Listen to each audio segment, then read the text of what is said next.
Hello everyone. तो कैसे हैं आप सब। आज की इस वीडियो में बात करने वाले हैं आपके इग्नू सब्जेक्ट कोड BPCS 186 की, जिसकी बुक का नाम है तनाव प्रबंधन यानी कि मैनेजिंग स्ट्रेस। इसके मोस्ट इंपोर्टेंट क्वेश्चन करने वाले हैं, यानी कि आपके एग्जाम में जितने भी क्वेश्चन प्रीवियस पेपर में आए हैं और इस साल आने के चांसेस है, उसको मैंने इस वीडियो में इंक्लूड कर लिया है। और ध्यान रखना, ये वीडियो वन शॉट रहने वाली है, यानी कि एक बार इस वीडियो को देखो और आपका जो सब्जेक्ट है ये खत्म हो जाएगा। कोई टेंशन नहीं सब्जेक्ट के लिए, जाके शांति से एग्जाम दिया ना, ठीक है। और आप मुझे इंस्टाग्राम पर फॉलो कर सकते हैं, ठीक है। नेम आपके सामने, आपकी कुछ भी क्वेरी है तो आप मेरे से पूछ सकते हैं। और आप हमें टेलीग्राम ग्रुप पर ज्वाइन कर सकते हैं, जिसका नाम है एकलव्य इग्नू। यहाँ पर आपको PDF नोट्स जितनी अपडेट्स है वो मिल जाएंगे, जितने भी क्वेश्चन पेपर हैं वो आपको यहाँ पर प्रोवाइड करा दिए जाएंगे, तो आप ज्वाइन कर सकते हैं, ठीक है। तो चलिए बात करते हैं आज के फर्स्ट क्वेश्चन की। तो फर्स्ट क्वेश्चन क्या कहता है हमारा, तनाव को परिभाषित करें और इसके स्रोतों की व्याख्या करें। तो आपको यहाँ पर ये बताना है कि तनाव क्या होता है और इसका सोर्स क्या है, यानी कि तनाव कहाँ कहाँ से उत्पन्न होता है। जब हम स्ट्रेस को महसूस करते हैं, जब हमें होता है ना कभी स्ट्रेस में आ जाते हैं, तो उसके स्रोत क्या है, किन किन कारणों से क्या है हमें तनाव होता है। तो आपको यही बताना है कि तनाव होता क्या है और इसके सोर्स क्या है, यानी कि स्रोत क्या है, आपको ये बताना है, ठीक है। तो तनाव क्या होता है, तो देखो तनाव को क्या एक मानसिक और शारीरिक प्रतिक्रिया के रूप में परिभाषित किया जा सकता है, ठीक है। तो हम क्या मानसिक रूप से या परेशान रहते हैं या शारीरिक रूप से परेशान रहते हैं, तो उसको स्ट्रेस बोल देते हैं हम, ठीक है ना। तो उसको परिभाषित हम कर सकते हैं, जो कि क्या है भारी दबावों या मांगों के परिणाम स्वरूप उत्पन्न होता है, ठीक है। या हमारे पे कोई भारी प्रेशर बना रहा है, ठीक है। मान लो कोई काम करते हो, ठीक है, आपको वो जबरदस्ती का प्रेशर बना रहा था, आप क्या आ जाओगे, स्ट्रेस में आ जाओगे, ठीक है ना। तो आप पे तनाव उत्पन्न होगा, तो उसको हम तनाव बोल रहे हैं। या कोई मांग है, ठीक है, किसी की, जिसको आप पूरा नहीं कर पा रहे हो, तो वो भी क्या है आपसे आपको तनाव बढ़ा के देता है, ठीक है ना। तो यही बोला है, तो ये क्या एक मानसिक और एक शारीरिक प्रतिक्रिया के रूप में होता है, जो कि क्या भारी दबाव या किसी मांग के कारण उत्पन्न होता है, ठीक है। जिससे व्यक्ति क्या है चिंता, घबराहट और असहायता महसूस करता है, ठीक है ना। सो को ऐसा लगता है कि मैं बिल्कुल परेशान हूँ, कुछ नहीं हो सकता जिंदगी में, ठीक है। जब आपको ऐसा लगने लग जाए तब समझ जाओ कि आप किस में हो, तनाव में है, ठीक है ना। समझ आ गया। आगे देखिए, अब हम बात करते हैं तनाव के स्रोत की, और तनाव के स्रोत को हम क्या कहते हैं, स्ट्रेसर कहते हैं, ठीक है, ध्यान रखना। आगे देखो, तो पहला है कार्य संबंधी दबाव, ठीक है ना, यानी कि वर्कलोड, ठीक है ना, समझ आ रहा है। तो कार्य संबंधी दबाव हो सकता है एक पहला सोर्स, यानी कि समय सीमाएं और अधिक कार्यभार, ठीक है ना। एक टाइम लिमिट सेट कर दे कि इतने बजे तक तुम्हें काम ही कंप्लीट करना है, ठीक है। और मान लो तुम उतने बजे तक काम कंप्लीट नहीं कर पा रहे हो, काम है बहुत सारा, टाइम है इतना सा, तो काम इतना सारा है और टाइम इतना सा है, तो तुम्हारे पर क्या वर्कलोड बढ़ जाएगा, नहीं कार्य संबंधी दबाव बढ़ जाएगा, जिससे आप तनाव में आ जाओगे। काम मैं कैसे पूरा कर पाऊंगा, टाइम तो मेरे पास बहुत कम है, यानी कि समय सीमा सेट कर दी और तुम्हें ये काम पूरा करना है, लेकिन तुम कर नहीं पाओगे क्योंकि समय कम दे रखा है। या अधिक कार्यभार दे दिया, वही हो गया ना, ठीक है। एक समय सीमा बता दी कि इस इतने टाइम तक हो जाना चाहिए, और एक कार्यभार बहुत बढ़ा दिया, ठीक है ना। तो इससे क्या हो जाएगा, हमारा हो जाता है कार्य संबंधी दबाव, यानी कि एक सोर्स हो जाएगा हमारे तनाव का कार्य संबंधी, ठीक है। यानी जो कार्य यानी वर्कलोड से संबंधित हमें तनाव उत्पन्न होता है, उसको हम बोलते हैं कार्य संबंधी तनाव, ठीक है ना। ध्यान रखना, इसमें जैसे समय सीमाएं सेट कर दिया, अधिक कार्यभार दे दिया, वर्कलोड दे दिया, तो सेम हो जाता है, ठीक है, ध्यान रखना। आगे देखो, अगला है व्यक्तिगत संबंध, जैसे कि पारिवारिक या सामाजिक संघर्ष, ठीक है ना। तो व्यक्तिगत संबंध में आप ये बता सकते हो, जैसे कि आप कोई सामाजिक रूप से परेशान हो, या कोई पारिवारिक के घर में कुछ चल रहा है, यानी परिवार में कभी कभी लड़ाई हो जाती है, या परिवार में किसी से कुछ ठीक नहीं चल रहा होता, तो इससे भी हम तनाव में उत्पन्न हो जाते हैं, ठीक है। हम तनाव में आ जाते हैं, आपने खुद देखा होगा, ठीक है ना। आपके घर में मान लो कि लड़ाई चल रही है, ठीक है, आपके घर में अगर लड़ाई चल रही है तो आप इससे परेशान हो जाते हो, ठीक है। आप ये सोचते हो यार इसको कैसे ख़त्म करूँ, इसका तो कोई सोल्यूशन ही नहीं निकल रहा है, तो इससे क्या हो जाता है, परेशान हो जाते हो, यानी कि तनाव में चले जाते हो, ठीक है ना। तो ये एक स्रोत हो सकता है तनाव का कि यहाँ से तनाव उत्पन्न हो जाता है। या कोई सामाजिक संघर्ष चल रहा है आपका, ठीक है, किसी व्यक्ति का समाज में कुछ परेशानी उत्पन्न हो गई है, ठीक है, तो उससे भी क्या है एक तनाव उत्पन्न होता है, तो व्यक्तिगत संबंध के अंतर्गत ये आता है, ठीक है, ध्यान रखना। आगे हम बात करें तो अगला देखो, अगला आ जाएगा जीवन में बदलाव। जीवन में बदलाव होने से भी क्या हो जाता है कि कई बार हमें तनाव में आ जाते हैं। मान लो कि हमने नौकरी चेंज कर दी, पहले हम ए जगह पे काम कर रहे थे, अब बी जगह पे चले गए, तो वहाँ से भी हमें थोड़ा स्ट्रेस बढ़ जाता है, ठीक है ना। कि नई जगह पे चले जाते हैं, मान लो आपने पहले ए जगह पे रहते थे, यहाँ से अपना घर आपने बी जगह पे शिफ्ट कर लिया। अब यहाँ के लोगों से आपको घुलने मिलने में, यहाँ के वातावरण को अपने आप मतलब कि ऑब्जर्व करने में, मिलने में उस वातावरण के टाइम लगता है, ठीक है। तो वहाँ से भी थोड़ा तनाव उत्पन्न हो जाता है, थोड़ी परेशानी सी लगती है, तो ये भी क्या जीवन में बदलाव होने से भी क्या तनाव आ जाता है, ठीक है ना, ध्यान रखना। या कोई नौकरी चेंज कर लिया, अपना ट्रांसफ़र हो गया, या कोई जगह आपने चेंज कर दी, तो इससे भी तनाव आ जाता है, यानी कि जीवन में बदलाव के कारण भी क्या हो जाता है, तनाव हो सकता है, ठीक है, ध्यान रखना। आगे हम बात करें, अगला है स्वास्थ्य संबंधी समस्या। आपकी हेल्थ ठीक है नहीं है, कोई बीमारी चल रही है, ठीक है, या अचानक कोई बीमारी का आप शिकार हो गए, तो इससे आप एकदम से स्ट्रेस में आ जाओगे, यार मेरे से कैसे ठीक होगा, अगर मेरे को कुछ हो गया तो क्या होगा, ठीक है ना। तो इस प्रकार का तनाव आपके में आने लग जाता है। तो स्वास्थ्य संबंधी समस्याएं से भी क्या तनाव आने लग जाता है, तो ध्यान रखना। जैसे बीमारी और चोट, इसमें आप लिख सकते हो, ठीक है, ध्यान रखना। आगे हम बात करें पर्यावरणीय कारक, ठीक है ना, जैसे कि शोर, प्रदूषण, ठीक है, आप पहले से ही काम कर रहे हो, ठीक है, आपके पास वैसे टाइम कम है और वैसे ही क्या शोर हो रहा है बाहर, ठीक है, तो आप परेशान होगे, ठीक है, तो इससे भी क्या आपको तनाव हो जाएगा, ठीक है। पर्यावरणीय कारक हो गया ना, शोर हो रहा है बाहर, या प्रदूषण, ठीक है, ध्यान रखना। तो प्रदूषण जैसे कि मान लो कि जैसे ये दिवाली का माहौल चल रहा है, तो इस टाइम पे जैसे कि प्रदूषण फैलता है, ठीक है, तो इससे भी काफ़ी लोग परेशान से हो जाते हैं, ठीक है, तो तनाव महसूस करते हैं। तो ध्यान रखना, प्रदूषण के कारण, शोर कारण हो सकता है ये। तो पर्यावरणीय कारण भी क्या होता है, तनाव का एक कारण बन सकता है, ठीक है, ध्यान रखना। कई बार आपने देखा होगा, लोग कार में जा रहे होते हैं, ट्रैफिक लग गया, बहुत साउंड बाहर से हो रहा होता है, तो इससे भी लोग परेशान हो जाते हैं, ठीक है। तो पर्यावरणीय कारक भी क्या है, एक तरह से तनाव का कारण बनता है, ठीक है, आगे समझ। अब अगला क्वेश्चन देखिए, संघर्ष या पलायन प्रतिक्रिया और सामान्य अनुकूलन संलक्षण का वर्णन कीजिए। तो आपको यहाँ बताना क्या है, संघर्ष या पलायन प्रतिक्रिया, यानी कि संघर्ष या पलायन प्रतिक्रिया एक हो गया, ठीक है, और सामान्य अनुकूलन संलक्षण, तो ये दो चीजें हैं, आपको इसके बारे में बताना है कि संघर्ष या पलायन प्रतिक्रिया क्या होती है और सामान्य अनुकूलन संलक्षण क्या होता है, आपको इसके बारे में बताना है, ठीक है, इसका वर्णन करना है। तो काफी इंपॉर्टेंट है, ये हर बार आपके एग्जाम में आता है, ठीक है, ध्यान रखना। तो पहले हम बात करते हैं संघर्ष या पलायन प्रतिक्रिया की, ठीक है, ये क्या होता है।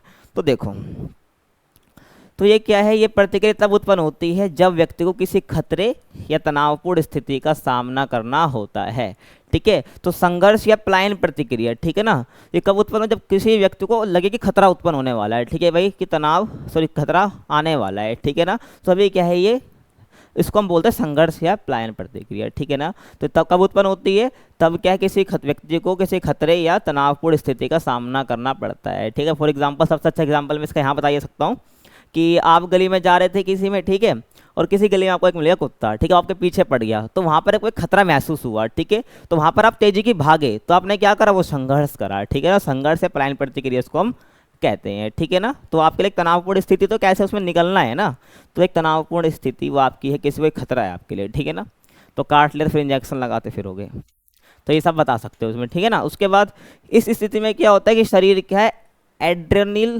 एड्रेनलिन हार्मोन का स्राव करता है, ठीक है, तो ध्यान रखना, इसका नाम बड़ा पेचीदे सा है, तो क्या नाम बताना आपको, एड्रेनलिन हार्मोन, ठीक है ना। तो इसका स्राव होता है जिससे दिल की धड़कन तेज हो जाती है, ठीक है, मांसपेशियां तनावपूर्ण हो जाती है, और क्या है, ऊर्जा का प्रभाव बढ़ जाता है, ठीक है ना। जब आपके पीछे देखो लोग भागेगा तो आप बहुत तेज भागते हो, तो इससे क्या होगा, आपकी दिल की धड़कन तेज हो जाएगी, ठीक है, मांसपेशियां बिल्कुल तनाव में आ जाएंगी, ठीक है, मांसपेशियां हमारी ये होती हैं, ठीक है, जो हमारा शरीर है, और ऊर्जा का प्रभाव बढ़ जाता है, ठीक है। आपको आप भागते बड़ा धीरे थे, लेकिन आपके संग वो स्थिति हुई तो आप बहुत तेज भाग रहे हो, ठीक है ना, तो ध्यान रखना। तो मांसपेशियां तनावपूर्ण हो जाती है और ऊर्जा बहुत तेज बढ़ जाती है, ठीक है, ध्यान रखना। और जो हार्ट बीट होती है वो भी हमारी तेज होने लग जाती है। समझ आ गया। ये ध्यान रखना, कौन सा हार्मोन ये स्राव होता है ऐसे स्थिति में जब हमें कोई खतरा महसूस होता है, ठीक है, ध्यान रखना। आगे देखो, और ये व्यक्ति को या तो खतरे से लड़ने या उससे भागने के लिए तैयार करता है, ठीक है ना। संघर्ष से जो पलायन प्रतिक्रिया है, ये व्यक्ति को उससे खतरे से लड़ने के लिए या उससे भागने के लिए तैयार करता है, ठीक है, ध्यान रखना, जब इस हार्मोन का स्राव होता है। तो आगे समझ। आगे देखो, अब हम बात करते हैं सामान्य अनुकूलन संलक्षण, ठीक है, दो की बात करनी थी, संघर्ष और पलायन प्रतिक्रिया तो हमने बात कर ली है। अब हम बात करते हैं सामान्य अनुकूलन संलक्षण की, ठीक है, यानी कि जनरल एडेप्टेशन सिंड्रोम, ठीक है, ध्यान रखना। तो देखो, तो जो ये सामान्य अनुकूलन संलक्षण है, ठीक है, इसको किसने प्रस्तुत किया था, हंस सैली ने, ठीक है, पहले आपको ये पता होना चाहिए, तो हंस सैली द्वारा प्रस्तुत किया गया है। तो इस सिद्धांत के अनुसार क्या, दीर्घकालिक तनाव का शरीर पर 3 चरणों में प्रभाव पड़ता है, ठीक है। तो उन्होंने क्या बताया, तो उन्होंने सामान्य अनुकूलन संरक्षण जो ये सिद्धांत दिया, उन्होंने इसमें बताया कि जो दीर्घकालिक तनाव होता है, लंबा तनाव, ठीक है, इसका क्या शरीर पर जो प्रभाव पड़ता है ना, वो 3 चरणों में पड़ता है, 3 स्टेप्स में पड़ता है। हमें कोई लंबा तनाव है, बहुत टाइम से चल रहा है, तो वो क्या 3 स्टेप से क्या हमें प्रभाव डालता है हमारी बॉडी पर, हमारे शरीर पर, ध्यान रखना, यहाँ पर ये बोला जा रहा है। तो देखो, पहला है चेतावनी चरण, ठीक है ना, यानी कि अलार्म स्टेज। तो पहले यहाँ आपको क्या अलार्म दे दिया जाता है, चेतावनी दे दी जाती है कि भाई इससे ये सिम्टम हो सकता है इस तनाव के कारण, ठीक है, ध्यान रखना।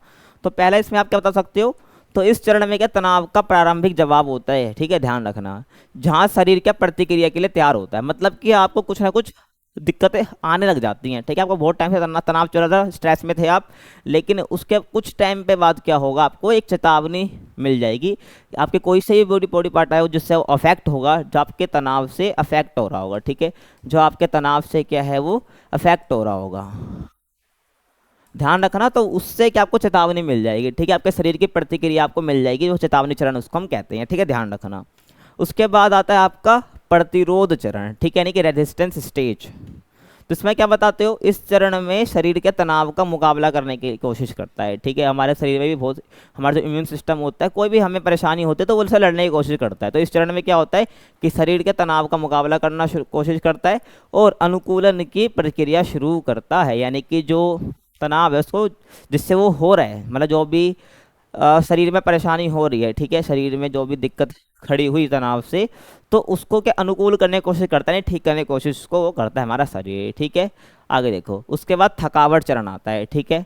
तो इसमें क्या बताओगे आप, अगर तनाव लंबे समय तक बना रहता है, ठीक है ना, मैंने बताया दीर्घकालिक तनाव के तीन चरणों में प्रभाव पड़ते हैं, तो 2 चरण बात कर चुके हैं। अगर तनाव लंबे समय तक टिका ही रहता है तो इससे क्या होगा, शरीर की ऊर्जा समाप्त हो जाती है, ठीक है ना, तो हो ही जाएगी, जिससे स्वास्थ्य संबंधी समस्याएं हो सकती है। तो देखो, तनाव हुआ, तनाव से क्या है चेतावनी आपको मिलेगा, उसके बाद क्या शरीर उसकी प्रतिरोध करने की कोशिश करेगा, नहीं से लड़ने की कोशिश करेगा उस चीज़ से, ठीक है, जो हमें प्रभाव पड़ा है हमारे शरीर पर। उसके बाद क्या होता है, फिर आपकी धीरे धीरे ऊर्जा खत्म होने लग जाती है, जो हमारा शरीर है वो भी लड़ते रहते हैं, हमारा जो इम्यून सिस्टम होता है बिल्कुल खत्म हो जाता है। उसके बाद आता है थकावट चरण, यानी कि उसके बाद आपकी जो ऊर्जा होती है बिल्कुल खत्म हो जाती है, जिससे क्या स्वास्थ्य संबंधी समस्या उत्पन्न हो सकती है। इसलिए बोला जाता है कि टेंशन नहीं लेने का, ठीक है, ज़िंदगी मस्त तरीके से काटो, या ठीक है, एंजॉय करके काटनी चाहिए हमें, इसलिए बोला जाता है, ठीक है, जिससे कि हमारे शरीर पर बैड इफेक्ट्स पड़ते हैं इसलिए। अब अगला क्वेश्चन देखो, टाइप ए व्यक्तित्व पर प्रकाश डालिए और तनाव के मध्यस्थ कारकों की व्याख्या कीजिए। आपको क्या बताना है कि टाइप ए व्यक्तित्व क्या होता है और तनाव के मध्यस्थ यानी कि मीडिएटर, ठीक है ना, तो आपको ये बताने हैं। तो मध्यस्थ कारक क्या होते हैं, ठीक है, तनाव के, और टाइप ए व्यक्तित्व क्या होता है आपको ये बताना है, ठीक है, यानी कि टाइप ए पर्सनैलिटी। तो देखो, टाइप ए व्यक्तित्व की हम बात करते हैं, तो यहाँ पर आप बताओगे कि यह व्यक्तित्व उन लोगों में देखा जा सकता है जो अत्यधिक क्या होते हैं, प्रतिस्पर्धी होते हैं, जिनको कंपटीशन करने में बहुत मजा आता है, ठीक है, सोचते हैं कि हाँ इससे मैं आगे निकल सकता हूँ, कि कंपटीशन होना चाहिए, ठीक है, ये नहीं कि सबको परोसा परोसा मिल जाए, मतलब कि सब पका पकाया मिल जाए, ऐसा उनको पसंद नहीं होता है, ठीक है। जो टाइप ए व्यक्तित्व होते हैं उनको क्या है, प्रतिस्पर्धा करके कुछ चीज़ें प्राप्त करने में मजा आता है, ठीक है, यानी कंपटीशन से, ठीक समझ आया। तो अत्यधिक प्रतिस्पर्धी होते हैं और महत्वाकांक्षी होते हैं, ठीक है, और समय के प्रति संवेदनशील होते हैं, यानी कि टाइम अपना वेस्ट नहीं करते, और तीव्र होते हैं, जो भी काम करते हैं उसको फटाफट यानी तीव्र तरीके से करते हैं। तो ठीक है, टाइप ए व्यक्तित्व में आपको ये सब बताना है। और ऐसे लोग क्या अक्सर उच्च तनाव का सामना भी करते हैं, ठीक है, वो ये भी सोचते हैं कि यार ये नहीं हुआ तो क्या होगा, ठीक है ना। तो तनाव एक तरह से होता है, ओवर थिंक कर करके क्या होता है, ये क्या शिकार होते हैं ओवर थिंक का, ठीक है ना, ओवर थिंक का ही शिकार हो जाते हैं, जिससे क्या होता है इनको स्ट्रेस हो जाता है, यानी कि तनाव हो जाता है, ठीक है, ध्यान रखना। तो ये ओवर थिंकर का शिकार हो जाते हैं, ओवर थिंक करते रहते हैं, तो इससे इनको अक्सर क्या उच्च तनाव का सामना करना होता है और जल्दी गुस्सा या चिड़चिड़े ये हो जाते हैं, ठीक है, ध्यान रखना। आपने कई बार देखा होगा जो लोग ज़्यादा होशियार होता है अपने आप में, वो ज़िंदगी में ज़्यादा अचीव कर रहे होते हैं, वो ज़्यादा गुस्सेले और चिड़चिड़े रहते हैं, ठीक है, उनका यही कारण है, ठीक है ना। वो हमेशा सोचते हैं कि मुझे बेटर बनना है और बेस्ट बनना है, तो इससे क्या होता है वो हमेशा स्ट्रेस में रहते हैं, ठीक है, कभी भी अपने वर्तमान को एंजॉय करते नहीं, इससे क्या गुस्से में रहते हैं और चिड़चिड़े वो रहता है, आपने महसूस भी करा होगा अपने आसपास ऐसे लोगों को देखते वक्त, ठीक है। तो देखो आगे, और ये सामान्य देखिए लक्ष्य प्राप्त करने के लिए अत्यधिक दबाव में रहते हैं, ठीक है। आपने अपने स्कूल टाइम पे देखा होगा या कॉलेज टाइम पे भी देखते हो कि जो क्या है हमेशा फर्स्ट आने के लिए, रैंक फर्स्ट लाने के लिए लगा रहता है, ठीक है, वो कभी क्या अपनी स्कूल लाइफ को एंजॉय नहीं करता है, ठीक है, ध्यान रखना। जो रैंक 1 लाने फर्स्ट आना चाहता है वो हमेशा क्या अपने लक्ष्य को, उसका एक गोल होता है कि अच्छा स्कोर करना है, तो उसी चक्कर में क्या करता है वो अपना टाइम को वो व्यस्त नहीं करता, मतलब बर्बाद नहीं करता है, वो पढ़ता ही रहता है, ठीक है, यानी कि लक्ष्य प्राप्त करने के लिए वो अत्यधिक दबाव महसूस करता है, वो दबाव में ही रहता है। ठीक है ना, ध्यान रखना कि अगर मैंने नहीं पढ़ा, टाइम बर्बाद कर दिया तो मेरा अच्छा स्कोर नहीं आएगा। तो उसका लक्ष्य क्या, अच्छा स्कोर करना। तो जो टाइप ए व्यक्तित्व के व्यक्ति होते हैं, जो अपने लक्ष्य को प्राप्त करने के लिए क्या हमेशा क्या अपने ऊपर एक स्ट्रेस महसूस करते हैं, एक दबाव, एक प्रेशर बना के रखते हैं। ठीक है, और जोखिम में होते हैं। इनको लगता है कि अगर हमने अभी ऐसा नहीं करा तो हमारा भविष्य बेकार हो जाएगा। ठीक है, ध्यान रखना। समझ आ गया। और खासकर हृदय रोगों के, यानी कि इसमें ये बोला गया है कि ज़्यादा ऐसा करने से तो हमें क्या हार्ट संबंधित बीमारी ये सब हो सकती है। ठीक है, ध्यान रखना, ध्यान रखना। आया समझ। और जो हृदय रोग से संबंधित जो लोग, जिनको हृदय रोग हो रखा होता है, वो भी क्या ऐसे ही होते हैं। ठीक है, ध्यान रखना, यहाँ पर ये बातें की गई हैं। अगला है हमारा तनाव के मध्यस्थ कारक। ठीक है, टाइप ए व्यक्तित्व की तो हमने बात कर ली है। अब हम बात करते हैं तनाव के मध्यस्थ कारक कौन कौन से होते हैं। ठीक है, देखो पहला आएगा भाई, ये वे कारक होते हैं तनाव के प्रभाव को कम करते हैं। तो मध्यस्थ कारक क्या होते हैं, जो क्या है कि तनाव, जो स्ट्रेस है उसको कम करते हैं। ठीक है, तो ऐसे फैक्टर्स या ऐसे कारक जो कि क्या तनाव को कम कर रहे हैं, उसको हम क्या बोलते हैं भाई, तनाव के मध्यस्थ कारक बोलते हैं। आपको पता होना चाहिए। ठीक है, ध्यान रखना। तो पहला इसमें आता है सामाजिक समर्थन। ठीक है, तो पहला मध्यस्थ कारक क्या आएगा हमारा, सामाजिक समर्थन। ठीक है, तो इसमें आप क्या बताओगे, देखो परिवार, दोस्त और सहकर्मियों का सहयोग तनाव को कम करता है। ठीक है, ये आपने कई बार देखा होगा यार, आप परेशान हो रहे हो बहुत। ठीक है, आप परेशानी में हो, फिर आप जाके बैठ गए अपने दोस्तों की मंडली में। ठीक है, जहाँ पे दोस्त क्या गप्पे मार रहे हैं, और आपने अपनी प्रॉब्लम बता दी। ठीक है, फिर उसी को लेकर के आगे आपके दोस्त हैं, वो आपको बातों में लगाएंगे, उसको क्या भुला देंगे आपको। ठीक है, जिससे आपको क्या होगा, जब आपका स्ट्रेस था जिसको लेकर आप परेशान थे उसको आप भूलोगे, आपका तनाव कम होगा। यानी कि सामाजिक समर्थन में आ जाता है। जब हम क्या करते हैं, सोशल गैदरिंग करते हैं, परिवार के संग बैठते हैं, दोस्त के संग बैठते हैं, जिसके संग हम काम कर रहे हैं वो हमारे सहकर्मी हो गए, उनके संग बैठते हैं, हम अपनी बातें शेयर करते हैं, तो इससे क्या होता है, हमारा तनाव कम होता है। ठीक है, तो यहाँ पर यही बोला, जो परिवार है, दोस्त है और जो सहकर्मी है, इनका सहयोग से क्या होता है, तनाव को कम करने में मदद मिलती है। ठीक है, ध्यान रखना। तो ये सब क्या है, हमारे तनाव को कम करने में मदद करता है, ध्यान रखना। ठीक है, तो इसको हम बोलते हैं सामाजिक समर्थन।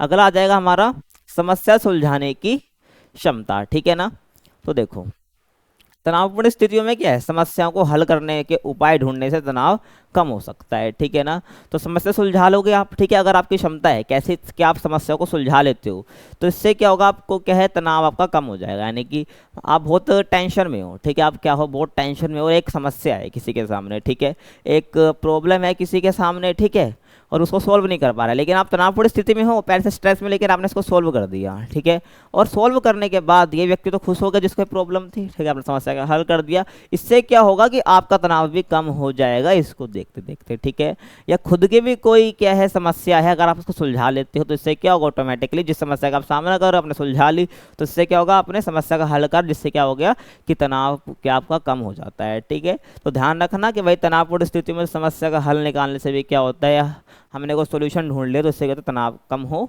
सकता है। ठीक है, तो समस्या सुलझाने की क्षमता भी क्या है, तनाव को कम कर सकती है। ये भी हमारा मध्यस्थ कारक में आएगा। उसके बाद है हमारा व्यक्तिगत लक्षण। ठीक है, यानी कि आशावाद, लचीलापन और आत्मनियंत्रण जैसे गुण के तनाव को प्रतिबंधित करने में मदद करते हैं। ठीक है, आपने देखा होगा कि हारने के बाद भी उसके अंदर एक होप है कि मैं वो कर लूंगा, यानी कि आशा है। ठीक है ना, तो आशावाद, लचीलापन होना, किसी भी चीज़ को लेकर कठोर नहीं होना। ठीक है, तो लचीलापन रहना। ठीक है, तो लचीलापन रहना और आत्मनियंत्रण, यानी खुद पर उसका कंट्रोल है किसी व्यक्ति का। ठीक है ना, तो ऐसे जो गुण होते हैं, जैसे जो क्वालिटीज़ होती हैं, ये क्या करती है, जो तनाव होता है, जो स्ट्रेस होता है, उसको क्या करती है, प्रबंधित करके रखती है। ठीक है, यानी कि मैनेज करके रखती है, और उसको क्या है, तनाव को आने नहीं देती। अगर हो भी जाता है, अगर आपके अंदर ये सब क्वालिटी हैं, अगर आप होपलेस नहीं हो, आशावाद हो, ठीक है, आपके अंदर एक होप है कि हो जाएगा। ठीक है ना, एक खुद पर आपका कंट्रोल है, तो क्या कर पाते हो, आप स्ट्रेस को भगा पाते हो। ठीक है, अपने से ध्यान रखना। तो व्यक्तिगत लक्षण भी क्या आ जाएंगे, हमारे मध्यस्थ कारक में आ जाएंगे। अगला देखो क्वेश्चन, प्रदर्शन और उत्पादकता पर तनाव के प्रभाव का वर्णन कीजिए। ठीक है, उत्पादकता का मतलब यहाँ पर प्रोडक्टिविटी से है। ठीक है, किससे, प्रोडक्टिविटी। ठीक है, प्रोडक्टिविटी क्या होती है, किसी काम को करने की क्षमता कैसी है, यानी कि आप किसी काम को कितनी देर में कर पाते हो, तो आपकी प्रोडक्टिविटी होती है। ठीक है, ध्यान रखना। तो ये बोला गया है कि भाई प्रदर्शन और उत्पादकता पर तनाव के प्रभाव का वर्णन कीजिए। ठीक है, मान लो आप स्ट्रेस में हो, क्वेश्चन का मतलब समझना बहुत जरूरी है। अगर आप स्ट्रेस में हो, ठीक है, अगर आप स्ट्रेस में हो, ठीक है, अगर क्या हो, आप स्ट्रेस में हो, तो इसका क्या है आपके काम यानी कि प्रदर्शन पर यानी परफॉर्मेंस पे, परफॉर्मेंस परफॉर्मेंस और प्रोडक्टिविटी पर, ठीक है, और प्रोडक्टिविटी पर क्या इम्पैक्ट पड़ेगा, क्या प्रभाव पड़ेगा, ये आपको बताना है, ठीक है, ध्यान रखना। क्वेश्चन समझ आ गया आपको? तो देखो,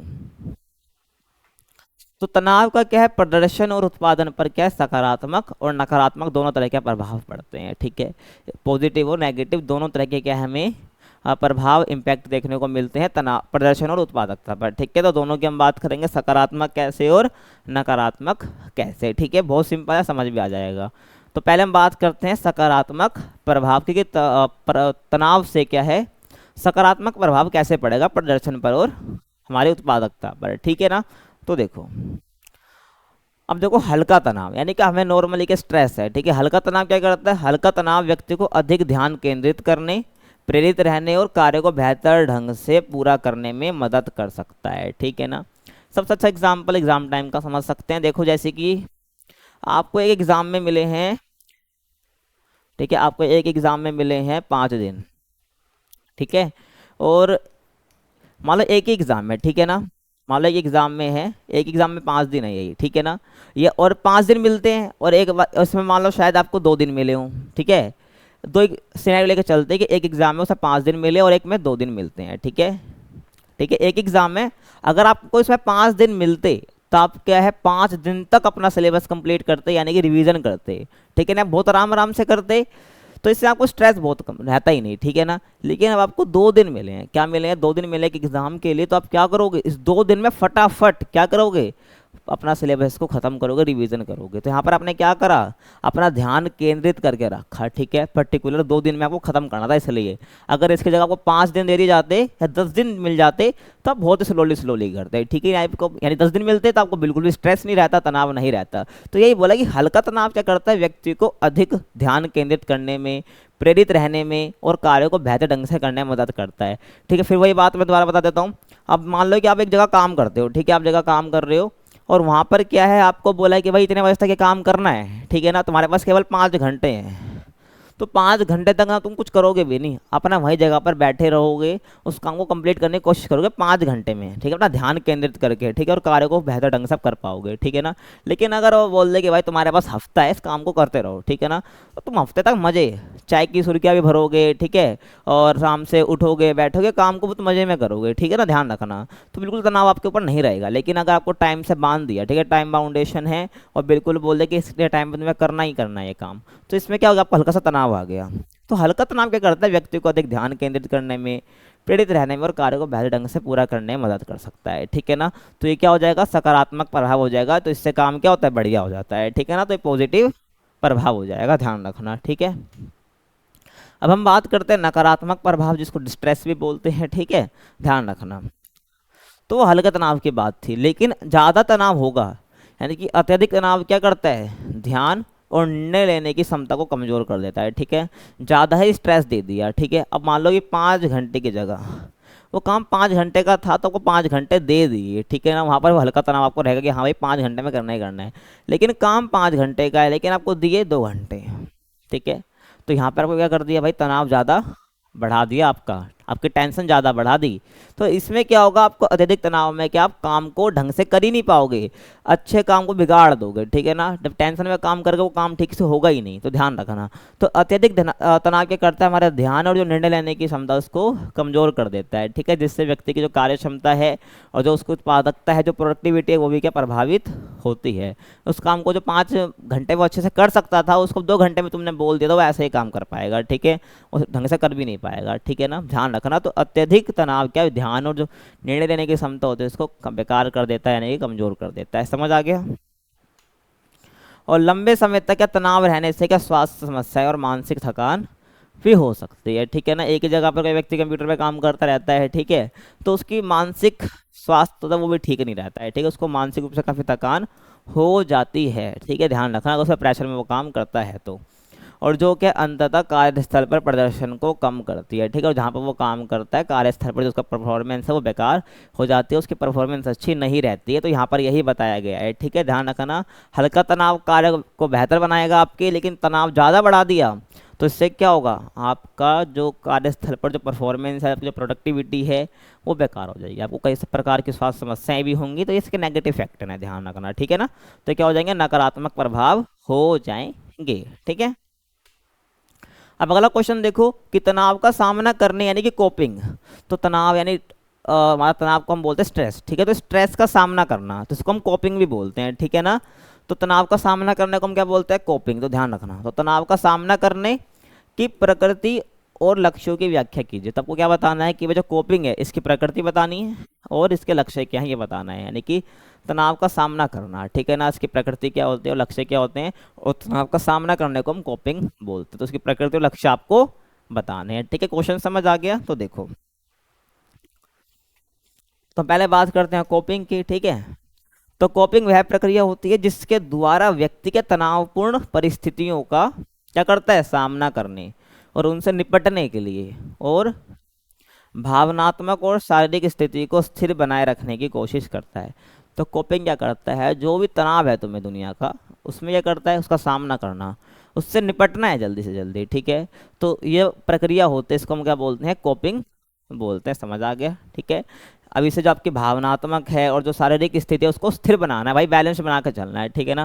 टेंशन में रहोगे तो ना आपका मन ठीक रहेगा, ना आपकी फीलिंग्स अच्छी रहेंगी, और ना ही क्या आपका शरीर ठीक रहेगा। तो इसलिए बोला जाता है कोपिंग में क्या है, एक ऐसे प्रोसेस है जिसमें क्या जो तनाव है उससे निपटा जाता है। कैसे उसको निपटा, सामना करा जाता है, उससे निपटा जाता है। तो अब जिस प्रकार से निपटा जाएगा वो आपकी कोपिंग होती है, ठीक है। इसका मेन उद्देश्य क्या होता है, भावनात्मक और शरीर को स्थिर बनाए रखने का, उसका मेनली क्या होता है, उद्देश्य होता है, ध्यान रखना, ठीक है। आगे समझ, तो हमारा कोपिंग हो जाएगा, आपको समझ आ गया होगा। तो देखो, और ये क्या है, एक महत्वपूर्ण मनोवैज्ञानिक क्रिया है, क्योंकि तनाव का प्रभाव प्रत्येक व्यक्ति पर क्या होता है, अलग अलग होता है, ठीक है ना। यानी कि उसकी साइकोलॉजी समझनी पड़ती है ना। देखिए मनोवैज्ञानिक क्रिया है ये, हर किसी के लिए अलग अलग होगी, किसको क्या कैसे कोपिंग करनी है, सबका तनाव अलग अलग है, सबके तनाव के प्रभाव अलग अलग हैं, ठीक है। तो समझना पड़ेगा किस प्रकार का तनाव है, तो एक मनोवैज्ञानिक क्रिया साइकोलॉजिकल है, ठीक है ना, तो समझना पड़ेगा, ध्यान रखना, ठीक है ना। और तनाव का सामना करने के लिए क्या है, उपयोग की जाने वाली रणनीतियों को कोपिंग रणनीतियाँ कहते हैं, ठीक है। क्या बोला मैंने, तनाव का सामना करने के लिए जो क्या है रणनीतियाँ यूज़ की जाती है, ठीक है, तनाव से निपटने के लिए, उसको हम बोलते हैं कोपिंग रणनीतियाँ। आ गया समझ। तो पहले हम बात करते हैं कोपिंग प्रकृति, ठीक है ना। लक्ष्य और प्रकृति की बात करनी थी हमें कोपिंग की, तो पहले हम बात करते हैं प्रकृति की, ठीक है ना।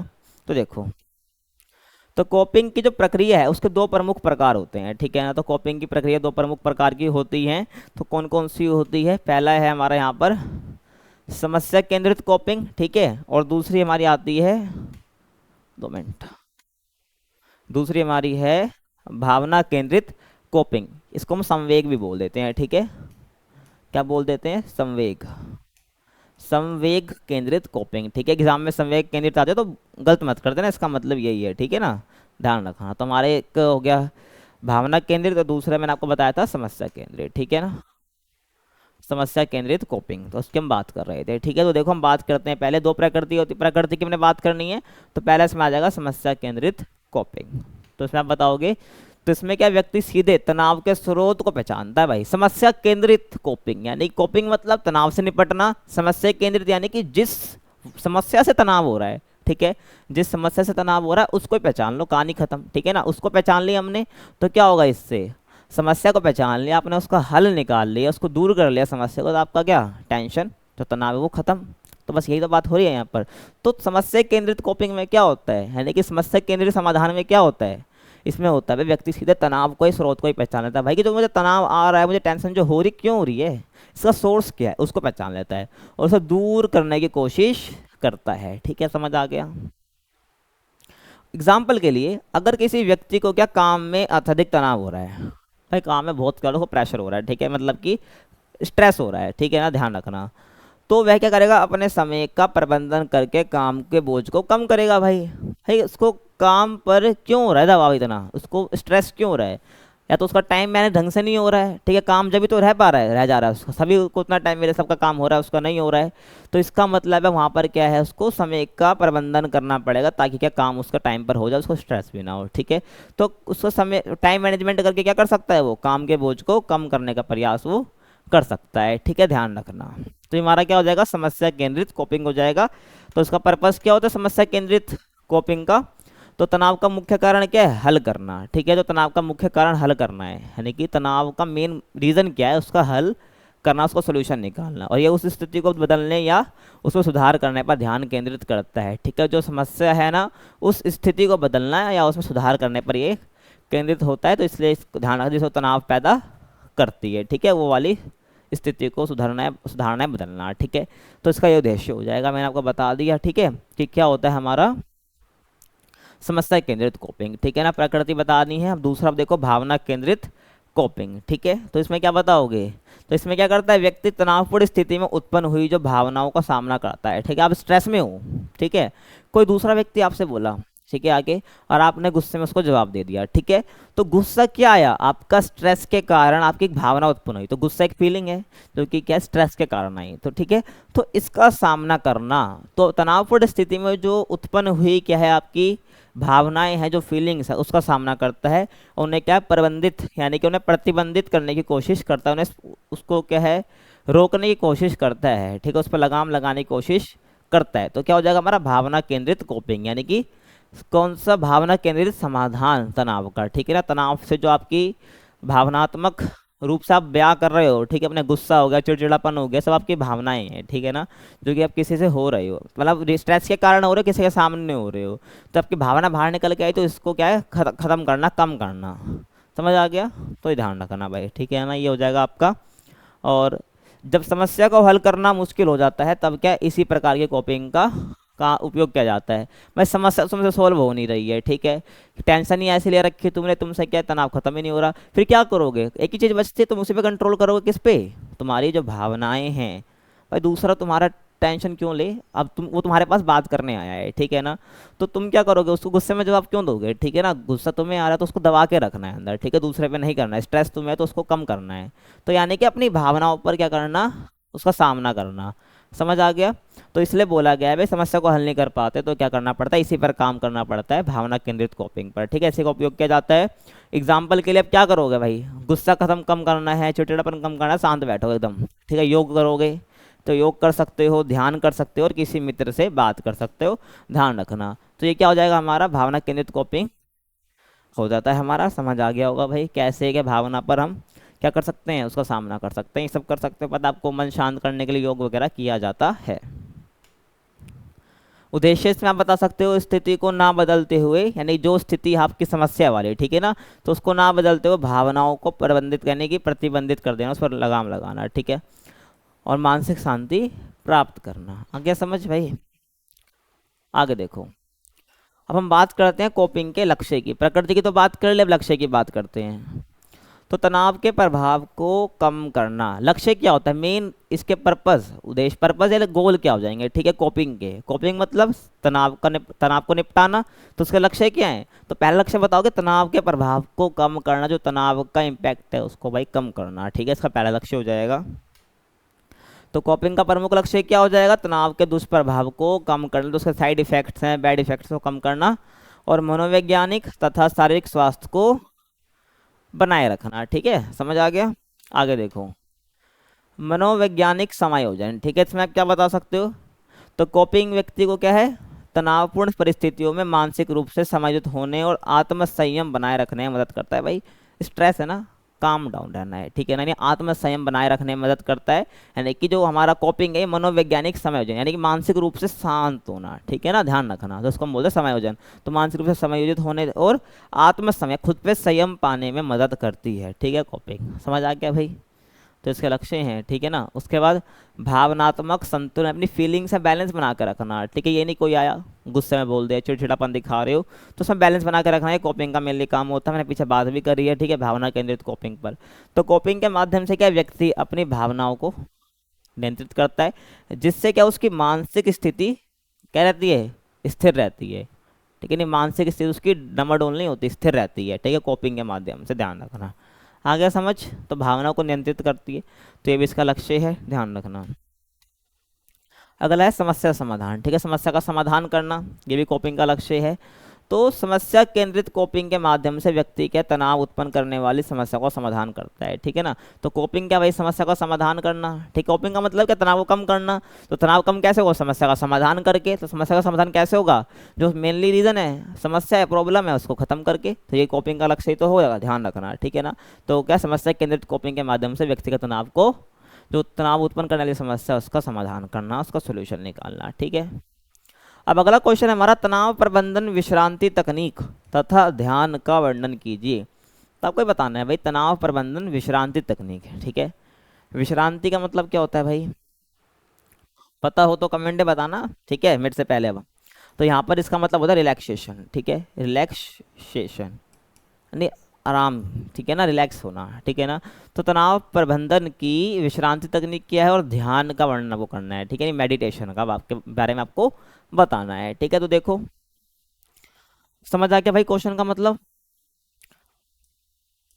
तो देखो, तनाव प्रबंधन की एक प्रक्रिया है जो व्यक्ति को मानसिक और शारीरिक रूप से स्वस्थ रखने के लिए तनावपूर्ण स्थितियों से बाहर निकालती है, ठीक है, बाहर निकालने में मदद करती है, सामना करने में मदद करती है। तो तनाव प्रबंधन यानी कि जो स्ट्रेस है उसको मैनेज करना, ठीक है, मैनेजिंग स्ट्रेस आपकी बुक का भी नाम है, ठीक है, सब्जेक्ट का नाम है। तो तनाव प्रबंधन क्या एक प्रक्रिया है, एक प्रोसेस है, जिसमें व्यक्ति को क्या है, मानसिक और शारीरिक रूप से इसे स्वस्थ रखने के लिए तनावपूर्ण स्थितियों का सामना करने में मदद करती है। तो इसमें क्या, तनाव प्रबंधन की जो विश्रांति तकनीक है, ठीक है, तनाव प्रबंधन बता दिया मैंने आपको। अब इसकी जो विश्रांति यानी रिलैक्सेशन टेक्निक क्या है, और इसका ध्यान क्या है, तो आपको ये बताना है, ठीक है ना। तो इसमें क्या है, कई तकनीकों का शामिल होती हैं, जो कि क्या है, विश्रांति और ध्यान के माध्यम से तनाव को कम करती हैं। तो भाई दोनों की बात हम करेंगे। तो देखो, तो पहले हम बात कर रहे हैं विश्रांति तकनीक की, ठीक है, रिलैक्सेशन टेक्निक्स, ठीक है भाई। तो विश्रांति तकनीक क्या है, शरीर और मन को शांत करने के लिए उपयोग की जाती है। तो विश्रांति तकनीकों की बात करें ना, तो ये यानी रिलैक्सेशन टेक्निक्स मेनली शरीर और मन को शांत करने के लिए उपयोग की जाती है। और ये तकनीक के क्या, तनाव से राहत पाने और मानसिक संतुलन को बनाए रखने में सहायक होती है, ठीक है भाई, ध्यान रखना। तनाव से राहत पाना और मानसिक संतुलन बनाए रखना, अपना मानसिक संतुलन ना खो देना, उसको क्या बनाए रखने में मदद करती है। अब क्या, ये प्रमुख तकनीक कौन कौन सी, उसकी हम बात कर लेते हैं भाई, विश्रांति तकनीक कौन कौन सी है। तो देखो, पहली तकनीक आ जाएगी गहरी सांस लेने की तकनीक, ठीक है, गहरी यानी डीप ब्रीथिंग, कहते हैं ना, गहरी सांस लो। तो गहरी सांस, अभी टेंशन में तो गहरी सांस ले लो, ठीक है ना। अगर स्ट्रेस हो रहा है तो गहरी सांस लेने की तकनीक, ये क्या हो जाएगी, हमारी रिलैक्सेशन टेक्निक हो जाएगी। आपने खुद देखोगे यार, परेशान हो, लंबी सांसें लोगे तो उससे क्या होगा, आपको थोड़ा जो टेंशन है, जो तनाव है आपका, कम हो जाता है, ठीक है, ध्यान रखना। तो ये तकनीक क्या है, व्यक्ति को धीमी और गहरी सांस लेने की सलाह देती है भाई, ठीक है ना। तो विश्रांति तकनीक क्या कहती है भाई, ये वाली कि धीमी और गहरी सांस लो, ठीक है ना, मेरे साथ करो, ठीक है ना ये। और इसमें क्या, शरीर में ऑक्सीजन की मात्रा बढ़ती है, गहरी सांस लोगे ऑक्सीजन की मात्रा बढ़ेगी शरीर के अंदर, ठीक है ना। और हृदय की गति नियंत्रित होती है, ठीक है, जो हार्ट बीट है उसकी जो गति है वो नियंत्रित होती है, जिससे क्या है, जिससे क्या होता है, व्यक्ति बहुत शांत महसूस करता है, ठीक है ना। जैसे भी आपने करा होगा तो आप महसूस कर रहे होगे, ठीक है, ध्यान रखना।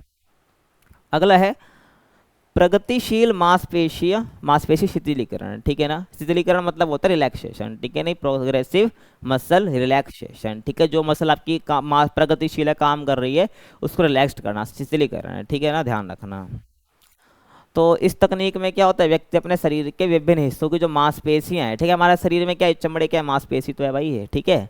तो ये मांसपेशी क्या है, तो इसको क्या करना, विभिन्न हिस्सों की जो मांसपेशियां हैं, ठीक है, उसको कम रूप से तनाव देता है। तनाव मतलब कि मान लो कि मैं इसको ज़्यादा काम ले लूँ मैं इस हाथ से, ठीक है, तो यहाँ की क्या तनाव में हो गई, ठीक है, फिर मैंने काम करना छोड़ दिया इस हाथ से, तो क्या कर दिया मैंने, इसका शिथिलीकरण कर दिया, रिलैक्सेशन दे दिया, ठीक है।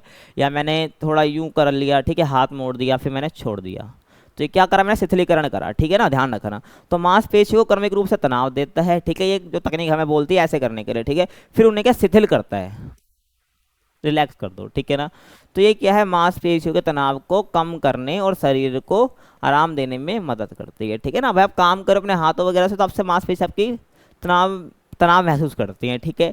तो अब इस काम को छोड़ दो, यानी शिथिल कर दो अपनी मांसपेशियों को, तो ये क्या करती है, तनाव को कम करने में मदद करती है। आगे समझ, तो यही सब बातें यहाँ पर बताई गई है, ठीक है ना। आगे देखो, निर्देशित कल्पना, ठीक है, तो ध्यान रखना, ठीक है ना। तो उसमें क्या बताओगे भाई निर्देशित कल्पना में कि इसमें व्यक्ति किसी शांतिपूर्ण और सुखदायक दृश्य की कल्पना करता है, यानी कि अपने ही क्या किसी वादियों में खो जाना। इसका मतलब सीधी सी बात ये है, निर्देशित कल्पना का मतलब क्या है, अपने कोई इमेजिनेशन में खो जाओ, ठीक है। गाइडेड इमेजरी, ठीक है, इसको हम कहते हैं इंग्लिश में, तो ध्यान रखना, अपने एक अलग ही दुनिया में खो जाना, यानी शांतिपूर्ण एक सुखदायक दृश्य की कल्पना करना। तुम्हें पता है कि हाँ वो तुम्हें नहीं मिल सकता, लेकिन क्या है, तुम्हें वैसा कल्पना करना है, इमेजिन करना है, ठीक है ना, जिससे क्या मानसिक तनाव कम होता है। हाँ, दो पल की शांति मिल जाती है, ठीक है, ध्यान रखना। तो जिससे क्या मानसिक तनाव कम होता है, और ये ध्यान की क्या, ये ध्यान की तरह काम करता है और व्यक्ति की चिंताओं को दूर करता है। ध्यान नहीं, बट ध्यान की तरह काम होता है, जो आप कोई अपने कोरी कल्पना कर रहे हो, ठीक है ना, आपको पता है जिससे आपको खुशी मिलती है, तो आपने कल्पना करी, तो एक तरह से ध्यान में भी तो यही करते हैं, मेडिटेशन में भी यही करते हैं, ध्यान रखना। तो इससे क्या व्यक्ति की चिंताओं को दूर करता है, ठीक है, ध्यान रखना। तो एक इमेजिनेशन कर लेना किसी भी सुखदायक स्थिति की, ठीक है ना, तो ये हो जाएगा। उसके बाद अब हम बात करते हैं ध्यान की, ठीक है ना, यानी मेडिटेशन की, कि ध्यान क्या होता है, ठीक है। तो ध्यान क्या एक पुरानी मानसिक तकनीक है, पुरानी तो है ही, कब से करते आ रहे हैं, ठीक है ना, कोई नई थोड़ी इसको इंट्रोड्यूस किया गया है, जो क्या व्यक्ति को मानसिक शांति और संतुलन प्राप्त करने में मदद करती है, ठीक है। तो ध्यान एक बहुत पुरानी मानसिक प्रक्रिया है, तकनीक है, तो क्या एक व्यक्ति को मानसिक शांति और संतुलन देने में मदद करती है, ठीक है।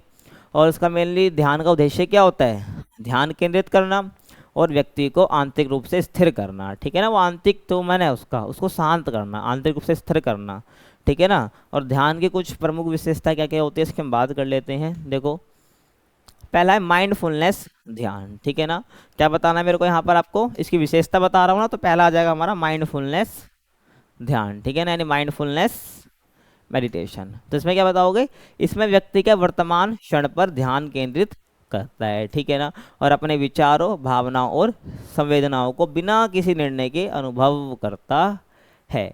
तो इसमें क्या होता है, व्यक्ति वर्तमान क्षण पर ध्यान केंद्रित करता है, अपने वर्तमान पर, ठीक है, उसको हम बोलते हैं माइंडफुलनेस ध्यान, ठीक है ना।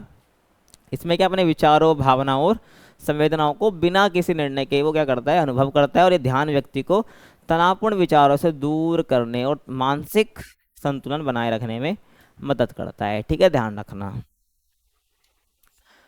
उसके बाद ध्यान की स्थिरता, ठीक है ना, तो इसमें क्या बताओगे, यानी कंसंट्रेशन मेडिटेशन, किसी भी चीज़ पर ध्यान लगा लेना, ठीक है ना, तो उसको हम बोलते हैं ध्यान की स्थिरता। तो इसमें क्या करता है, व्यक्ति किसी विशेष वस्तु, मंत्र या अपनी सांस पर ध्यान केंद्रित करता है, ठीक है ना। अगर आप दिल्ली से हो, आपने ईएमसी करिकुलम वगैरह देखा होगा अपने स्कूल में, ठीक है, तो उसमें क्या करते हैं फर्स्ट पीरियड में, ठीक है, तो फर्स्ट पीरियड में बोलते हैं ध्यान लगा लो, ठीक है ना, बाहर की आवाज़ों पर ध्यान केंद्रित करो, ठीक है, अपनी सांसों पर ध्यान लगाओ, ठीक है, या कोई मेनली बोलेंगे इस चीज़ पर ध्यान लगाओ। तो ये क्या है भाई, ये ध्यान की स्थिरता, अपने कंसंट्रेट करना है कुछ चीज़ों पर, ठीक है ना, बोलते हैं कौन कौन सी तुम्हें आवाज़ें सुनाई दी उस पर ध्यान केंद्रित करो। तो ये सब क्या होता है, ध्यान की स्थिरता बोलते हैं इसको, ठीक है। तो जब व्यक्ति क्या है भाई, उसको तनाव है, ठीक है, ध्यान रखना, उसको क्या भाई स्ट्रेस हो रहा है, अब वो क्या कर रहा है, उसको छोड़ के वो बाहर की आवाज़ों पर या कोई सी भी चीज़ उसको बोली गई है, ये खुद से भी कर सकता है कि उसी चीज़ पर, पर्टिकुलर चीज़ पर ध्यान लगाएगा, जैसे सांसों पर या कोई आवाज़ों पर, किसी मंत्र पर।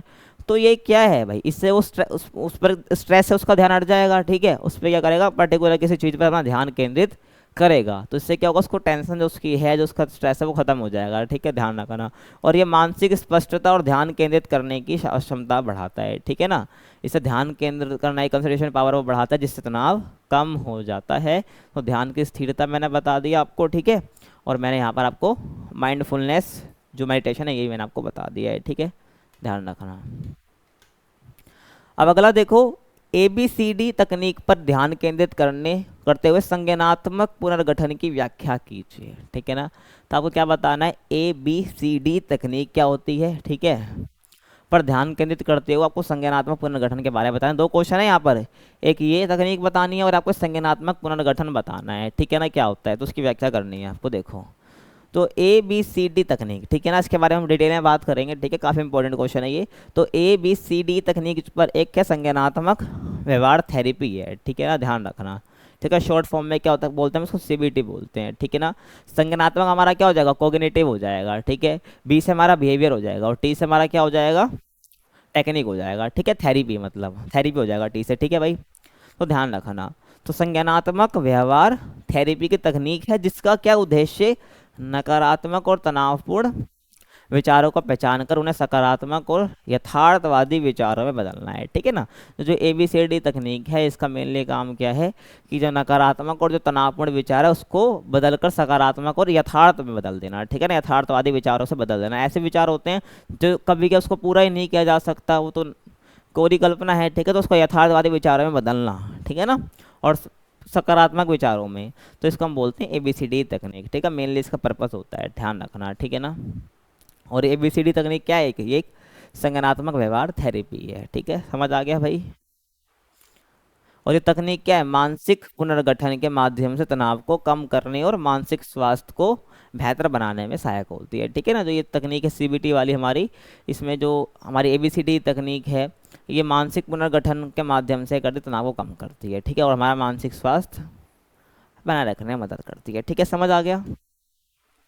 अब हम बात करते हैं ABCD तकनीक के घटक की। ठीक है, तो ए से आ जाएगा हमारा एक्टिवेटिंग इवेंट। ठीक है ना, तो ध्यान रखा ना, इन तकनीक में क्या पढ़ेंगे हम? ABCD का मतलब क्या है, यहाँ पर एक क्या प्रोसेस होता है इसका, इसके बारे में हम बात करेंगे। तो ए से क्या हो जाएगा हमारा? एक्टिवेटिंग इवेंट हो जाएगा। ठीक है, तो देखो, तो क्या है? ये घटना या स्थिति होती, मतलब कि जो एक्टिवेटिंग इवेंट वाली ये वो घटना या स्थिति होती है जो क्या व्यक्ति के जीवन में तनाव उत्पन्न करती है। तो एक्टिवेटिंग इवेंट या ऐसा इवेंट, ऐसी स्थिति, ऐसी घटना, ठीक है ना, जो क्या है तनाव उत्पन्न कर रही है। उदाहरण के लिए नौकरी छूटना, परीक्षाओं में असफल होना आदि। तो यहाँ पर नौकरी छूटना या परीक्षा में असफल होना ये क्या है? हमारा एक एक्टिवेटिंग इवेंट है, ध्यान रखना। ठीक है भाई, तो ए से हमारा हो जाएगा एक्टिवेटिंग इवेंट, यानी कि ऐसा इवेंट जिससे क्या है आपको तनाव उत्पन्न हो रहा है। ठीक है, व्यक्ति के जीवन में स्ट्रेस छलांग मार के ऐसे घुस रहा है। ठीक है ना, ध्यान रखना। तो हमारा क्या हो जाएगा? एक्टिवेटिंग इवेंट हो जाएगा। एग्जाम्पल के लिए मैंने बता दिया भाई, नौकरी छूट गई, ठीक है, परीक्षा में फेल हो गए, ठीक है, कोई कॉम्पिटेटिव एग्जाम दिया था उसमें नहीं हो पाया तुम्हारा सिलेक्शन, तो ये क्या हमारा एक्टिवेटिंग इवेंट है जिससे क्या स्ट्रेस हो रहा है। समझ आ गया। उसके बाद बी से हो जाएगा बिलीफ्स। ठीक है ना, यानी विश्वास, क्या क्या तुम्हारी धारणाएं हैं, विश्वास है। बी से हो जाएगा बिलीफ्स। तो व्यक्ति की इस स्थिति के प्रति क्या मानसिक धारणाएं या विश्वास होते हैं। ठीक है ना, मैंने बताया आपको, तो वो कुछ मानता है, उसकी धारणाएं हैं भाई, वो उसको फॉलो करता है, हाँ भाई ऐसा ही होता है, वो उसकी धारणाएं हैं। इसका विश्वास है, हाँ भाई ऐसे नहीं तो ऐसा ही होता है। ठीक है, वो विश्वास करता है, हाँ भाई इसको और हम कैसे नहीं कर सकते, इसको ऐसे ही कर सकते हैं, या उसका विश्वास है या उसकी धारणाएं हैं।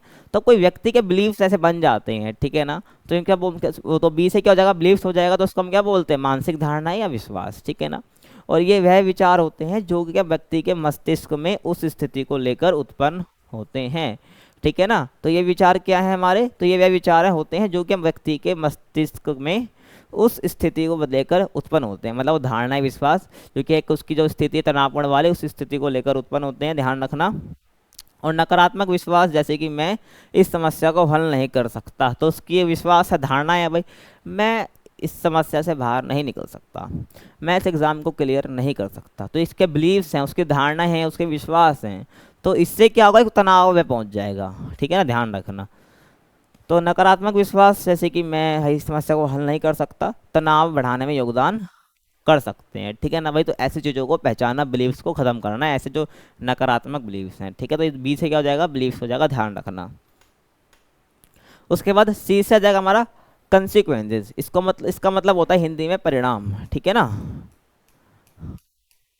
कुछ काम आपने करा उसके बाद क्या उसके रिजल्ट्स होंगे, उसको हम बोलते हैं कंसिक्वेंसेस, यानी कि परिणाम। ठीक है भाई, ध्यान रखना।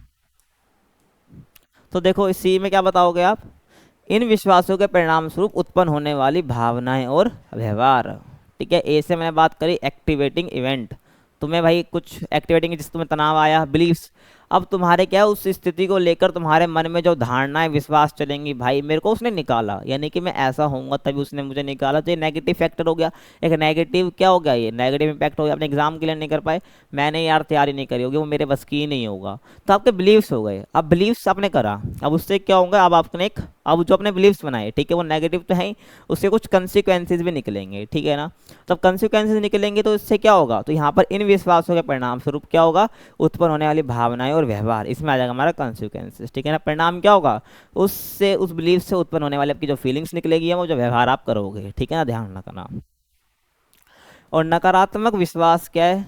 तनाव, चिंता, अवसाद जैसी भावनात्मक प्रतिक्रिया का कारण बन सकते हैं। ठीक है ना, अब ऐसे जो नकारात्मक विचार हैं, जो विश्वास हैं, जो धारणाएं हैं, ये टेंशन यानी कि स्ट्रेस, चिंता, डिप्रेशन यानी कि अवसाद जैसी जो भावनात्मक प्रतिक्रिया है इसका एक कारण बन सकता है, ध्यान रखना, ठीक है।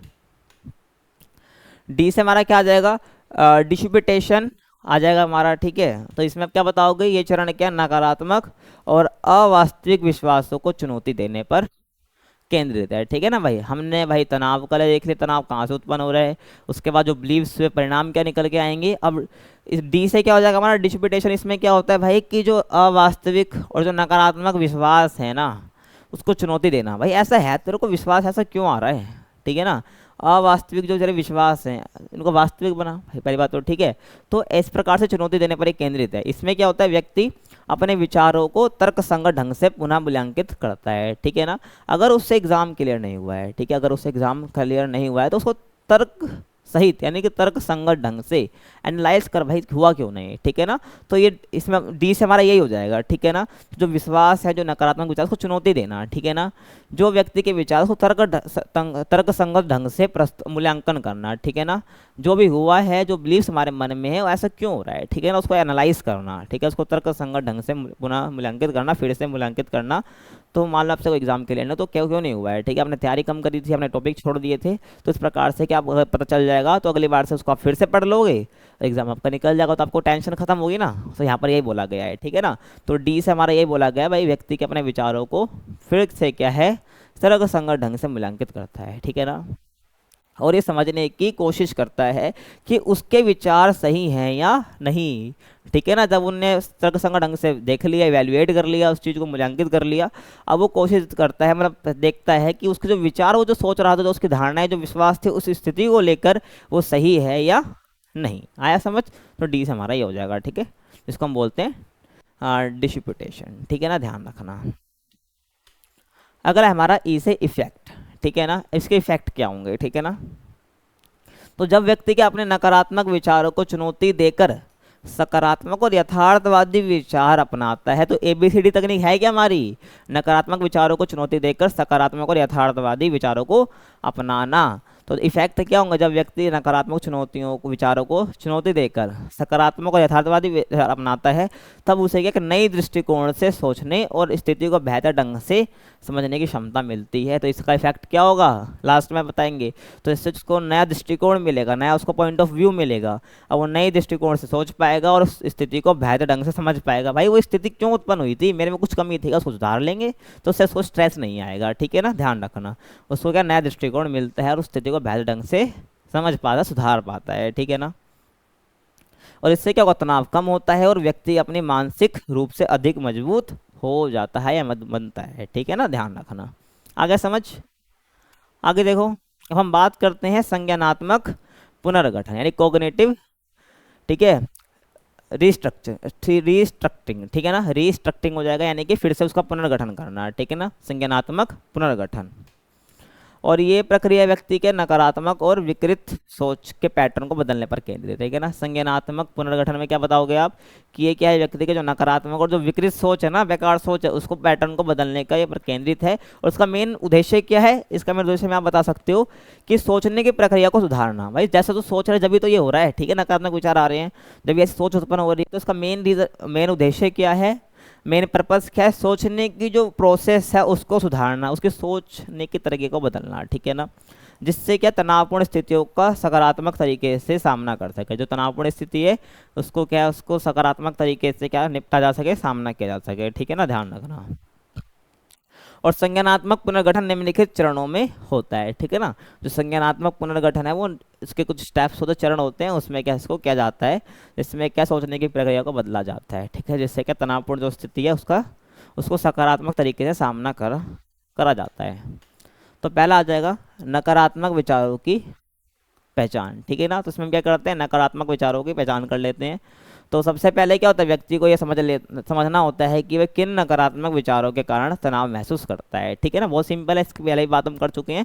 तो संज्ञानात्मक पुनर्गठन में भी आप यही बताओगे, पहले जो नकारात्मक विचार है उसकी पहचान करना कि भाई कैसे कौन से विचार हैं जिसके कारण मैं तनाव महसूस कर रहा हूँ, उसमें ये आ जाएगा, ठीक है। अगला विचारों को चुनौती देना, भाई विचार पहचान ले कि किन विचारों के कारण ऐसा हो रहा है, उनको चुनौती देना, उन पर काम करना। और इसके बाद व्यक्ति क्या करता है, उन विचारों को चुनौती देता है और तर्कसंगत ढंग से उनका विश्लेषण करता है और कि वे सही है या नहीं, ठीक है। उसके बाद संज्ञानात्मक विचारों का निर्माण, ठीक है, मतलब संज्ञानात्मक नहीं सकारात्मक, ठीक है ना। सकारात्मक विचारों का निर्माण करते हैं, जो नकारात्मक था उसको अब चेंज कर देगा पॉजिटिव में, ठीक है। उससे ऐसा क्यों नहीं हो रहा था, इसी कुछ रीजन होगा, तो उस रीजन को वो ठीक कर लेगा, ठीक है ना। सकारात्मक विचारों का निर्माण, तो इसमें आप बताओगे अंत में नकारात्मक विचारों की जगह सकारात्मक और यथार्थवादी विचारों को अपनाया जाता है, ठीक है। जिससे क्या है, तनाव का प्रभाव कम हो जाता है, ठीक है ना। ये तुम्हारा चरण हो गया ना ना करना, समझ आ गया भाई। तो यहाँ पर हमने क्या बात करी, हमने देखा जो ABCD तकनीक है और जो संज्ञानात्मक पुनर्गठन है वो कैसे तनाव को कम करने में मदद करता है, ठीक है, समझ आ गया। अब अगला क्वेश्चन क्या है, समस्या समाधान के चरणों और रणनीतियों का वर्णन कीजिए, ठीक है ना। समस्या समाधान के चरण क्या हैं और रणनीतियाँ क्या क्या होंगी, इसकी हमें बात करनी है। पहले समस्या समाधान के चरणों की बात करेंगे, फिर रणनीतियों की बात हम करेंगे, ठीक है ना। तो देखो, समस्या समाधान है क्या, समस्या समाधान एक संगठित प्रक्रिया है, ठीक है ना, जिसके द्वारा एक व्यक्ति जो है व्यक्ति के किसी भी समस्या का विश्लेषण करता है। जो व्यक्ति है ना, इसका करता है भाई, वो समस्या का विश्लेषण करेगा और उसके समाधान के लिए प्रभावी कदम उठाता है, ठीक है, ध्यान रखना। और ये वही क्वेश्चन है जो भाई हर साल आ रहे हैं, ठीक है ना, इस साल भी आएंगे, ध्यान रखना। जो आप दिसंबर का एग्जाम दे रहे हो, चाहे आप जून 25 का एग्जाम दोगे, ठीक है ना, या उसके बाद भी कोई देख रहा है तो उसके लिए वीडियो यूजफुल रहेगी, ध्यान रखना, ठीक है ना। तो समस्या समाधान एक संगठित प्रक्रिया जिसके द्वारा व्यक्ति के किसी समस्या का विश्लेषण करता है और उसके समाधान के लिए काम करता है, ठीक है, कदम उठाता है, ध्यान रखना, ठीक है भाई। और ये क्या है, ये प्रक्रिया तनावपूर्ण परिस्थितियों को समझने और उनका समाधान करने में मदद करती है, ठीक है। जो तनावपूर्ण परिस्थितियाँ उसको समाधान करने में और उसको समझने में मदद करती है, ठीक है भाई, समझ आ गया। आगे देखो, अब इसके प्रमुख चरण कौन कौन से इसकी हम बात करते हैं, ठीक है, समस्या समाधान के चरण। तो पहला है समस्या की पहचान, जो मैंने पीछे बात करी, ठीक है, ध्यान रखना, ठीक है। अगर आपने एक बार टॉपिक समझ लिया तो आप बहुत सारे क्वेश्चन ऑटोमेटिकली कर पाओगे। तो समस्या की पहचान करना, तो ये समस्या समाधान के सबसे महत्वपूर्ण चरण होता है। इसमें व्यक्ति क्या करता है, समस्या को क्या स्पष्ट रूप से पहचानता है, उसको समझता है और सही तरीके से क्या समस्या की पहचान के बिना क्या है उसका समाधान प्रभावी नहीं हो सकता, ठीक है ना। तो पहला चरण क्या है, समस्या का स्पष्ट रूप से पहचान करना, फिर उसको समझना, ठीक है। और समस्या को समझे बिना, उसकी पहचान किए बिना उसका क्या प्रभावी समाधान नहीं किया जा सकता है, ठीक है, यहाँ पर ये बोला है। उसके बाद समाधान के विकल्पों की खोज, ठीक है ना। अब समाधान के विकल्प हमें ढूंढने हैं, ठीक है ना भाई, कि समाधान कैसे कैसे हम कर सकते हैं, ठीक है। तो समस्या की पहचान के बाद हमने समस्या की पहचान कर ली, उसके बाद क्या व्यक्ति विभिन्न संभावित समाधानों की खोज करता है कि भाई किस किस तरीके से क्या समस्या से निपटा जा सकता है, ठीक है, विकल्प क्या क्या है समस्या के से निपटने के, ठीक है ना। तो समाधानों की खोज करता है और इसके लिए कई विकल्पों को ध्यान में रखा जाता है, ठीक है, जिससे क्या समस्या का सर्वोत्तम समाधान चुना जा सके, ठीक है ना। एक ए समस्या है, ठीक है, अब बहुत सारे तरीके मिल गए निपटने के, ठीक है ना। तो इसमें से क्या है, कौन सा तरीका बेस्ट होगा, इसको ढूंढा जाता है, सर्वोत्तम समाधान तरीका कौन सा जिससे क्या सर्वोत्तम तरीके से समस्या का निपटान किया जा सके, ठीक है। तो उसका चुनाव यहाँ पर किया जाता है, ठीक है। तो विकल्प की खोज की जाती है इसमें। उसके बाद समाधान का मूल्यांकन, ठीक है, उसमें क्या बताओगे, इसके बाद प्रत्येक समाधान के लाभ और हानि का मूल्यांकन किया जाता है, ठीक है ना। बहुत सारे आपने ढूंढ लिए कि भाई हाँ इस तरीके से इसका समाधान मिल सकता है। अब इसके बाद हर समाधान के लाभ और हानि क्या होंगे इसका मूल्यांकन करना, और इससे ये सुनिश्चित होता है ये कौन सा समाधान सबसे प्रभावी होगा। हमने विश्लेषण कर लिया ना भाई, कौन सा समाधान का तरीका सबसे बेस्ट है, उसके हानि लाभ क्या होंगे, और इससे क्या होगा सबसे बेटर सबसे अच्छा समाधान मिल पाता है, ठीक है, ध्यान रखना, आ गया समझ। उसके बाद है निर्णय लेना भाई, ठीक है ना। मूल्यांकन कर लिया, समाधान ढूंढ लिया सबसे बेटर, तो उसके बाद निर्णय लेना है। तो समाधान के विकल्पों का मूल्यांकन करने के बाद व्यक्ति सबसे उपयुक्त समाधान का चयन करता है और उसे लागू करने की योजना बनाता है, ठीक है, ध्यान रखना। और समाधान को लागू करना, भाई निर्णय ले लिया, हाँ भाई ये समाधान हम चुन रहे हैं, ठीक है, उसको लागू करना है, तो समाधान को लागू करना। तो चयनित समाधान को क्या है व्यवहारिक रूप से लागू किया जाता है भाई, ठीक है, समस्या को निपटाने के लिए उसको लागू किया जाता है, यानी अपने ऊपर इम्प्लीमेंट करता है, ठीक है। और इसमें योजना का क्रियान्वयन, ठीक है, यानी कैसे इसको करना है, और समाधान के लिए आवश्यक संसाधनों का उपयोग करता है, ठीक है भाई, समझ आ गया इसमें। उसके बाद है मूल्यांकन करना, यानी समाधान को लागू कर लिया उसने, ठीक है, उसके बाद उसके परिणामों का मूल्यांकन, भाई उसने समाधानों को फॉलो करा, ठीक है, जो समाधान था उसने फॉलो करा, उसके बाद परिणामों का मूल्यांकन करेगा, क्या मेरी समस्या का निपटारा हुआ, तो ये सबका मूल्यांकन करना है परिणाम का मूल्यांकन किया जाता है।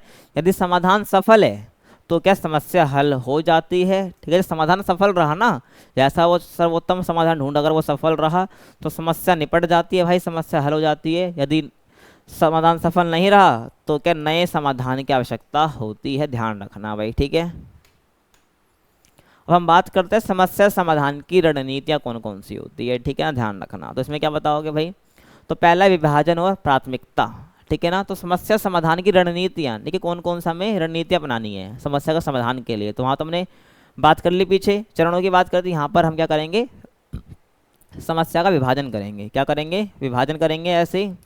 और प्राथमिकता का मतलब है कौन सी समस्या को क्या पहले देखना है। ठीक है ना, उसको प्राथमिकता देंगे। ठीक है ना, ध्यान रखना।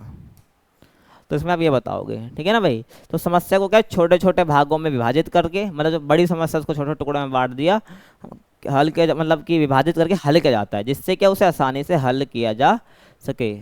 समस्या को हमने छोटे छोटे पार्ट्स में डिवाइड करा, उसके बाद किसको पहले देखना है। ठीक है ना, तो इसको क्या आसानी से हल किया जाता है। ठीक है, बड़ी समस्या को हमने टुकड़ों में बांटा, धीरे धीरे छोटे टुकड़ों में उसको क्या कर रहे हैं, पूरा कर रहे हैं, ध्यान रखना। तो ये पहला हो जाएगा विभाजन करना, फिर प्राथमिकता देना। उसके बाद समय प्रबंधन। ठीक है ना, तो समस्या समाधान में क्या है, समय प्रबंधन एक महत्वपूर्ण भूमिका होती है। ठीक है, इससे ये योजनाबद्ध तरीके से हल करने का तनाव कम होता है। इसमें क्या करते हैं, योजनाबद्ध तरीके से हल करने के लिए तनाव, मतलब कि हम कोई टेंशन थी, ठीक है, मतलब कि कोई स्ट्रेस था, हमें स्ट्रेस था, ठीक है, हमने उसको ब्रेक कर दिया बहुत सारे पार्ट में। अब उसको क्या हम कर रहे हैं, हम इसको धीरे धीरे क्या सॉल्व कर रहे हैं। ठीक है ना, समाधान कर रहे हैं। तो उसमें टाइम मैनेजमेंट बहुत जरूरी है। ठीक है ना, तो योजनाबद्ध तरीके से तनाव, समय का प्रबंधन करके हमें कर सकते हैं, समस्या का हल कर सकते हैं और तनाव कम होता है। ठीक है, ध्यान रखना। और उसके बाद रचनात्मक सोच अगला आ जाएगा हमारी रणनीतियों में। तो समस्या समाधान के लिए क्या व्यक्ति को रचनात्मक और नए दृष्टिकोण से सोचना चाहिए। ठीक है ना, तो रणनीति क्या हो जाएगा, समस्या समाधान करना है तो व्यक्ति को क्या रचनात्मक तरीके से और नए दृष्टिकोण से, नए पॉइंट ऑफ व्यू से सोचना चाहिए, जिससे क्या नए और अनोखे समाधान मिल सके और समस्या का समाधान हो सके। ठीक है ना भाई, तो यहाँ पर हमारी वीडियो समाप्त होते हैं। आपको कैसे लगे कमेंट में बता सकते हो। अगर आपको असाइनमेंट का सॉल्यूशन चाहिए तो आपको हमारी इस वेबसाइट पर मिल जाएंगे भाई, ignofreeassignment.com। तो यहाँ पर आप जाओ, असाइनमेंट बनाओ, असाइनमेंट बिल्कुल फ्री है, कोई चार्ज नहीं है। ठीक है ना, आपको वेबसाइट पर मिल जाएंगे। ठीक है, और भाई आपके जो सब्जेक्ट हैं जिसके आपको वीडियो चाहिए, आप कमेंट सेक्शन में बता देना। ठीक है, किस किस सब्जेक्ट की वीडियो आपको चाहिए। ठीक है ना, तो कमेंट सेक्शन आपके लिए खुला हुआ है, बता सकते हैं। बाकी मिलते हैं आपसे अगले वीडियो में, तब तक के लिए चैनल को लाइक सब्सक्राइब कर सकते हैं। Keep watching. ठीक है।